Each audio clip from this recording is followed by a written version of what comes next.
Magandang gabi po, Mr. President. Sir, you mentioned during your podcast na sawa na yung mga tao sa politika, and yet next week magsisimula na po yung impeachment trial against Vice President Sara Duterte. I'm not sure I see the train of thought there.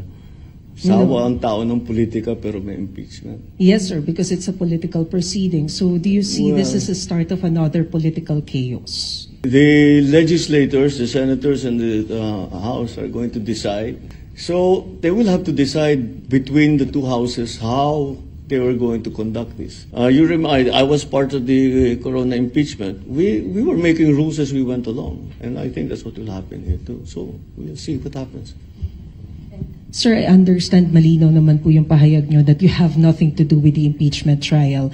But do you wish na sana hindi na lang itong mangyari so as hindi na lang magulo yung How many times do you have to say that? I didn't want impeachment.